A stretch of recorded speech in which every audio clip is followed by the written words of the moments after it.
Now moving on to our second section, that is in the principles of fracture management, how to apply a continuous traction.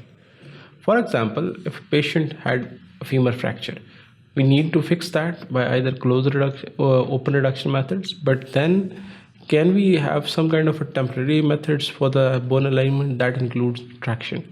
Now there are two forms of traction. In this we'll be briefly going through how to apply a retaining or holding traction, what are the contraindications to non-operative method, and what are the continuous traction and its complication as well.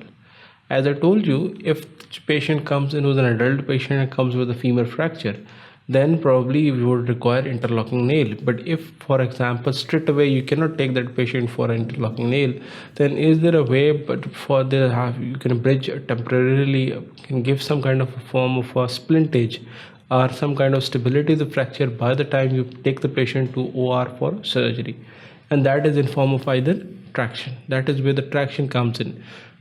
And this is what is called as retaining or holding traction. That is, the fracture ends are actually hold up in the right alignment, and so that the patient is actually pain free.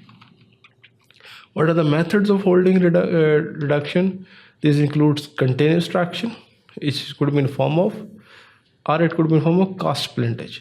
Now, if it's a femur fracture, you need to fix it, but you can give either skin traction for at least few hours so that the bone ends remains in normal alignment and there's minimal pain to the patient. And by the time you take the patient to OR, you can do the internal fixation. But other option, if it's a distal radius fracture, it's a Cooley's fracture.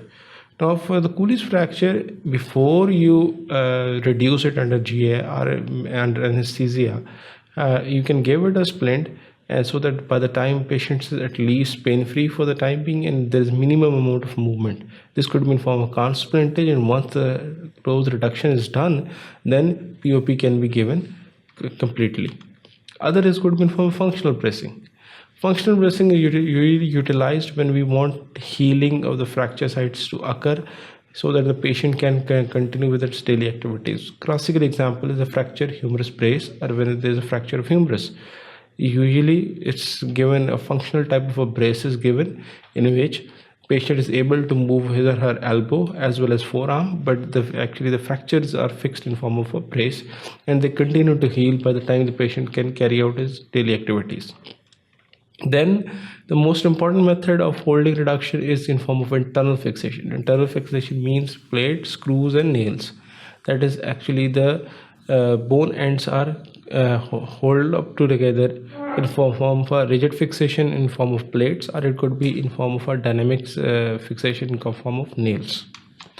Other option is external fixators. That is applying either the uniplanar or multiplanar or biplanar external fixators. That is, we apply short screws to the proximal and distal end and tie them in such a way in form of connecting rod so that the bone ends do not move. And why we don't want the bone end to move? Because the movement of the bone ends will not only cause soft tissue trauma, will be increasingly painful for the patient, as well as they will impair healing of the fracture. So we have to make it sure we have to there are different temporary measures which could be in form of continuous traction and cast splintage, and then it could be permanent measures which could be in form of a POP casting, it could be functional bracing, internal and external fixation.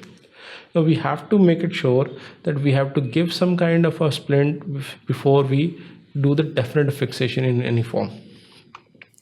So what are the contraindications to non-operative methods? Is there are contraindications, or we can splint and cast any type of a fracture?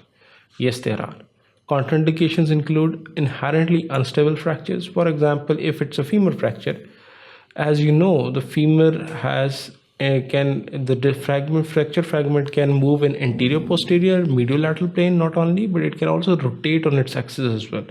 So if it eventually unites or it malunites in such a way that there is cross angulation and there is cross rotation as well, then that would mean that if we keep that united fracture in that position, the patient will not be able to walk later on.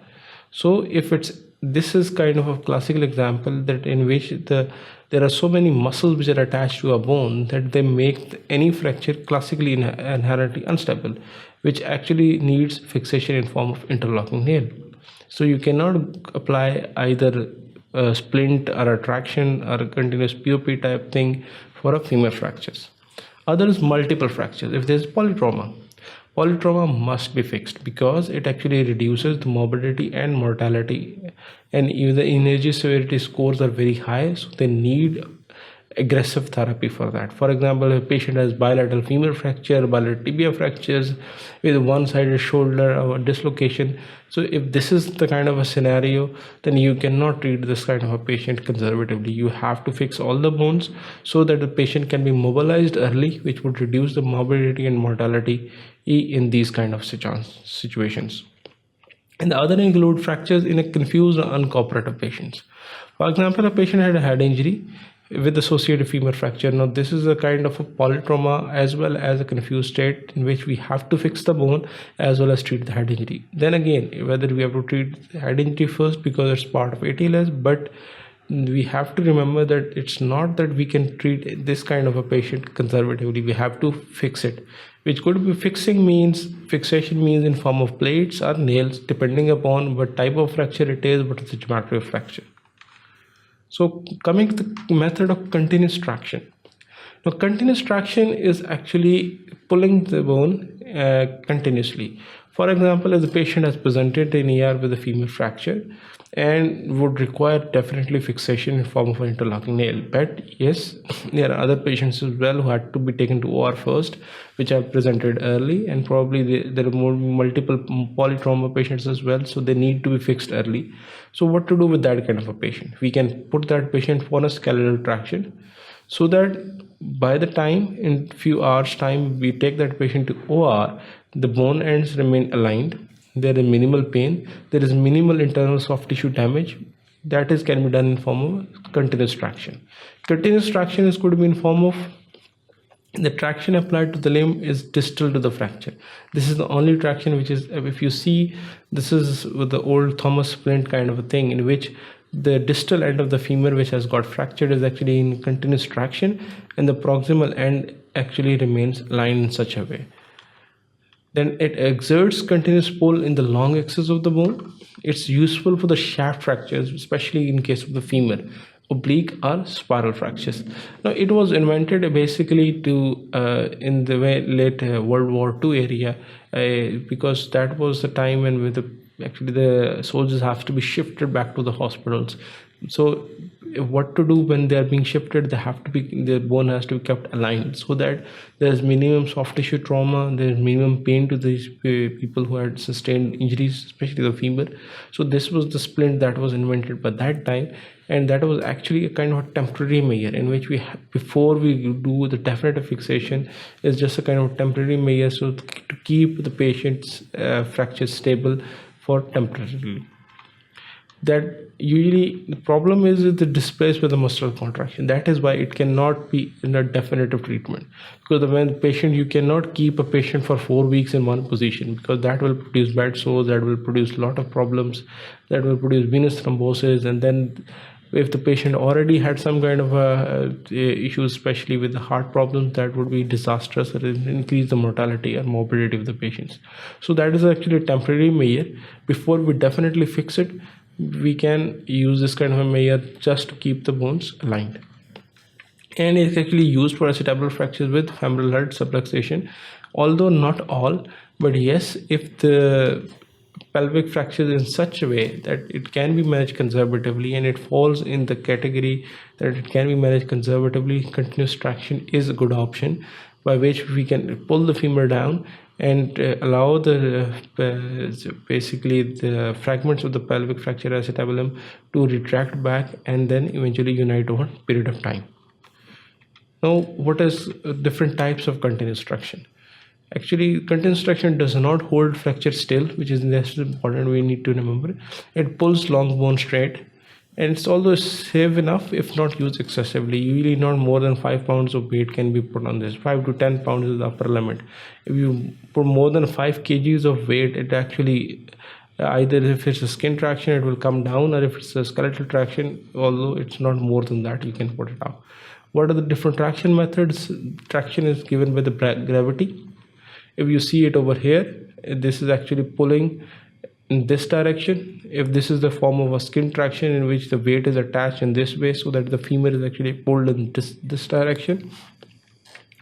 It could be in form of skin traction, or it would be in form of skeletal traction. Why it's skeletal traction? Because a pin is actually passed through we can pass it through the calcaneum, we can pass it through the proximal tibial tuberosity, which is the most common site for passing the pin in skeletal traction, or the pin can also be passed through the distal femur as well, and the pin can be attached to in form of weight so that the distal segment of the femur is actually pulled downwards. Now coming to the complication of fracture, both the skin or the skeletal have its own complication. These include circulatory imbalancement. Why? Because patient is still. This will cause kind of a thrombosis, the thrombotic events would be increased. Traction can cause nerve injury, which is very disastrous as well. The patient did not have initially the nerve injury, but later on after traction developed it. Pin side infection. If it's skeletal traction, the pin side infection is the most important problem which usually face, especially with the long-term traction is when it's kept on for 2 weeks or 3 weeks. And for example, if we are doing it for acetabulum or pelvic fractures and we are applying the pin at the proximal tibia level, and so that we can pull the leg downward, what happens, there was a problem already with the patient in form of a pelvic or acetabulum fracture, and now with infection of the proximal tibia we have introduced osteomyelitis as well. So this is a problem. Eventually there was already a problem with the patient, we have given him another problem as well now. So that is why sometimes skeletal traction is usually avoided unless it falls in certain indications in which we can apply skeletal tractions. In this section, we have briefly gone through what are the different methods of traction and what is the different method of keeping the fracture fragment still, which could be in form of continuous traction, which means either skin or skeletal traction, which could be in form of splint or casting or a POP cast, which could be in form of internal fixation such as plates, screws, or even nails, or it could be in form of external fixation, that is either applying a uniplanar or biplanar external fixators or a multiplanar releaser off to the fracture fragments so that remain in right alignment and in the maximum position so that they can unite. Otherwise they will move into non-union or malunion and eventually we create more problems for the patient. Thank you very much. Keep watching sqadia.com.